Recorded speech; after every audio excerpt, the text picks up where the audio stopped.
Justin Herbert doesn't really have a star wide receiver like the rest of the top quarterbacks in the NFL. So today, we're going to get Justin Herbert his very own star wideout to see if he can finally get over the hump to win his very first playoff game and take the Chargers to a Super Bowl, and hey, who knows, maybe we'll even start a dynasty. So in Justin Herbert's career, or at least in the last 2 years, he hasn't had a star behind him to help him out, and a lot of people say that Justin Herbert is just one of those quarterbacks that just is unlucky, or he doesn't have a team like, for example, Joe Burrow has, where he has basically two receivers that could be wide receiver ones, or like Patrick Mahomes, he has a ton of help. People like to compare Justin Herbert or make excuses for him. Not even that it's an excuse, just saying he doesn't have another star beside him. He did have Keenan Allen, and that didn't really go too well for them, at least playoff wise and winning wise. Career wise, maybe so. In today's video, we're going to be getting Justin Herbert a actual wide receiver one. Yes, Lad McConkey, you could say he's a wide receiver one, but I mean like a real wide receiver one. Now the question is, which one of these top receivers in the NFL do we go after? We could go after a guy like Brandon Ayuk, who could definitely help out Justin Herbert immediately, who's on the 49ers trade block as we speak. Could go after a guy like Cooper Kupp, but it's a little bit over in the age department. Maybe even like Devontae Adams. We're going to make this realistic here and not just going to give him the number one guy and just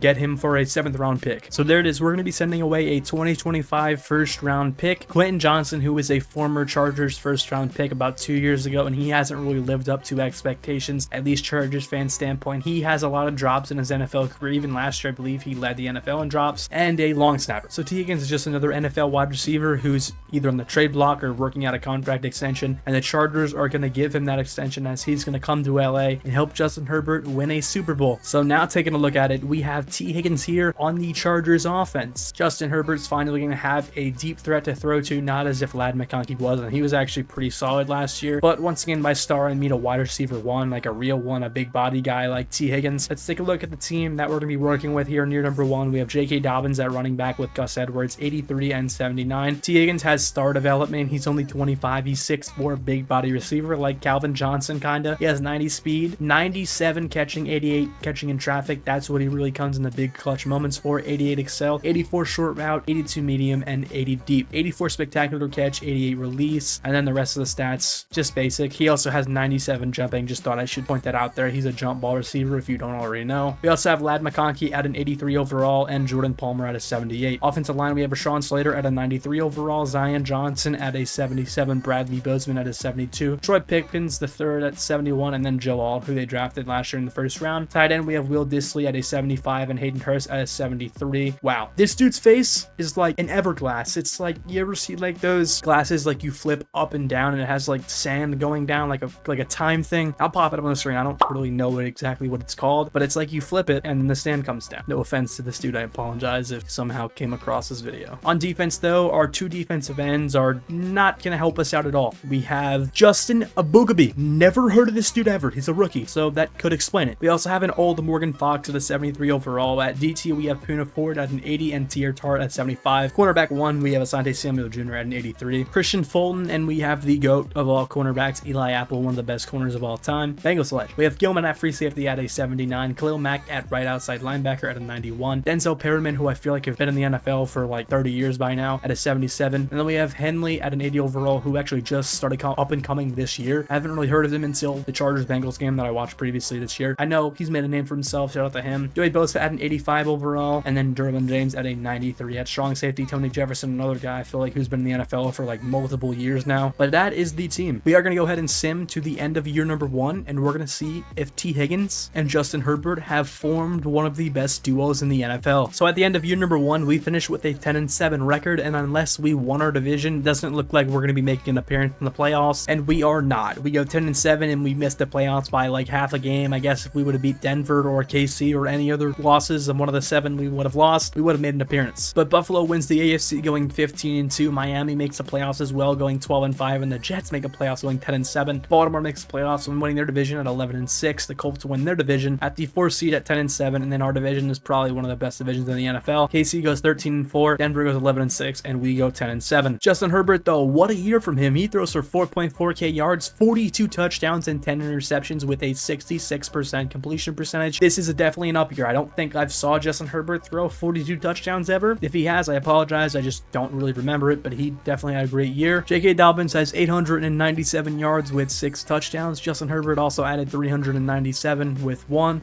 Gus Edwards also had a rushing touchdown, and Ladd McConkey had 2. And what a year from T. Higgins. He has 104 catches, 1,200 yards, 1,240 with 6 touchdowns. Not a lot of touchdowns, but 104 catches and 1,200. Definitely an upside. It looks like Justin Herbert found his number 1. Ladd McConkey has 78 catches with 1,200 yards and 19 touchdowns. So now that T. Higgins is here, Ladd McConkey is not the only receiver on this team. He has 19 touchdowns. Josh Palmer had 66 catches, 874 yards with 9 touchdowns. And then Will Dissly, 78, 713 and 5. J.K. Dobbins also added 36 catches, 328 yards, and a touchdown in the receiving game, and Hayden Hurst also had 2 as well. On defense, David Henley led the team with 118 tackles, 7 sacks for Joey Bosa, 4 for Morgan Fox, 3.5 for Poona Ford, 3 for Khalil Mack, 1 for Tier Tart, 1 for Tuli Tapulio, where Justin Adabuki had 1 sack and half a sack for Aloni Gilman. So adding with his 118 tackles, Dalen Henley also had 3 interceptions, Derwin James had 3, Asante Samuel Jr. had 2 interceptions for Christian Fulton, 1 for Denzel Perriman, and 1 for Alani Gilman. So pretty solid year passing, at least the offensive side, and the defense. Looks like we did our job. I mean, we won 10 games. We just couldn't make an appearance in the playoffs. Let's hope that in year number 2, we can actually change something up here and the team maybe improve the defensive line a little bit. Maybe we can get that 11th win and make an appearance. So here in year number 2, Justin Herbert, if he did not have X Factor, he gets it now. I believe he did. T. Higgins also gets X Factor. He goes up from star to X Factor. He also goes up to an 89 overall. Ladd McConkey has superstar dev and an 88 overall. So now Justin Herbert has 2 very good receivers. Josh Palmer goes up to an 80. J.K. Dobbins goes up to an 85. I believe he went up 1 overall. Will Dissly also went up 1 overall to a 76. Rashawn Slater is a 94 now. Zion Johnson's still at 80. We have no center. He's a 60 overall. Troy Pipkins is a 73 now, and Joe Alt goes up to an 88. 79 to an 88, I believe. Defensive line looks like we actually did improve at least one side, or both sides actually. We added Kalijah Cansey at an 80 overall, and we also drafted a left end,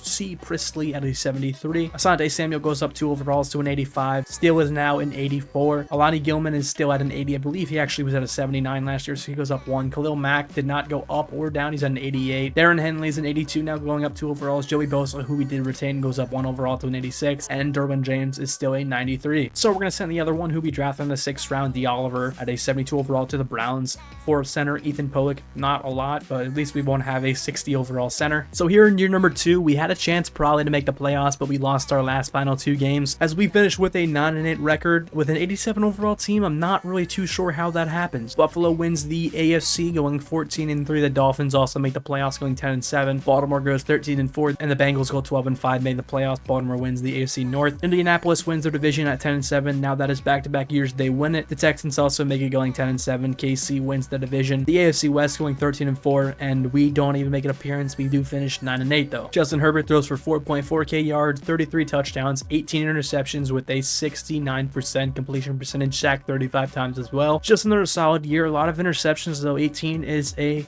ton. J.K. Dobbins 4.4 yards per carry, exactly 1,013 yards with 8 touchdowns. Justin Herbert also adds 409 yards on the ground with 3 touchdowns, and his son Haskins add 3 touchdowns as well. T. Higgins had 105 catches. That's back-to-back years. He gets over 100 catches with 1,250 yards and 8 touchdowns. Ladd McConkey gets 93 catches, 1,355 with 16 touchdowns. Ladd McConkey has been scoring a lot of touchdowns lately. Joshua Palmer 64 catches, 827 yards and 5 touchdowns, and Will Dissly 66 catches, 555 yards and 4 touchdowns. J.K. Dobbins also adds 48 catches for 319 yards, and we basically traded for Ethan Pollock for no reason because he allowed 11 sacks. We probably could have signed someone better, but Darren Henley leads the team in tackles in back-to-back years, this time with 103. Khalil Mack gets 14 sacks. Joey Bosa gets 8. Kalijah Cansey gets 8. We picked up, I assume, in free agency. I guess the Bucks cut him. Cortez Presley gets 4 sacks. Derwin James gets 2.5. Poona Ford gets 2.5. Junior Collison gets 1.5. Ralph Leach gets 1 and half a sack for Darren Henley. This year, 7 interceptions for Asante Samuel Jr. That means he's probably going to go up to X Factor. 5 interceptions for Darren Henley, 2 for Derwin James, 1 for Khalil Mack, 1 for Joey Bosa, and 1 for Aloni Gilman. Once again, another solid year stat-wise, but we don't make the playoffs. This year, we only win 9 games. So in the final year here of the simulation, we are going to make a couple trades. We're going to start off by sending a first rounder this year and a first rounder in 2029 and a second rounder in 2029 to the Bengals for 88 overall defensive tackle Chris Jenkins Jr., as we are pretty much just trying to load up for a Super Bowl run here. And we are also going to get Kyle Pitts from the Falcons for a second this year, a third this year, a second in 2028, and a third in 2029. So I mean, now here in the final year, we had to pretty much load up for a Super Bowl run because 3 years, that's how it goes. We get 3 years in these simulations to try to win a Super Bowl, and we haven't even made the playoffs so far. Ladd McConkey and T. Higgins are both a 91 overall with Superstar X Factor. Justin Herbert goes up to a 91. J.K. Dobbins is an 88 now. Rashawn Slater's a 95. Zion Johnson 82. We have no center or right guard, so I'm not sure how this is going to go. Right tackle Joe Alt is up to a 90, then Kyle Pitts at an 86. Asante Samuel Jr. did not get his X Factor with his 7 interceptions last year, but he does go up to Superstar, now at an 87. Christian Akins Jr. is an 88, who we did pick up. Elijah Cansey is an 82 overall, still goes up to an 86. Kendall Fuller is an 85. Derwin James goes up to a 93, and Joey Bosa goes down to an 84. Darren Henley's an 84, and looks like we signed Ivan Pace at an 81 overall. Lil Mack goes all the way down to an 82, and Aloni Gilman goes up to an 81. And it looks like loading up for that Super Bowl run aged pretty perfectly as we finish with a 13-4 record. I assume winning our division here because we are playing Kansas City, who is 11-6. We did not get enough though to get the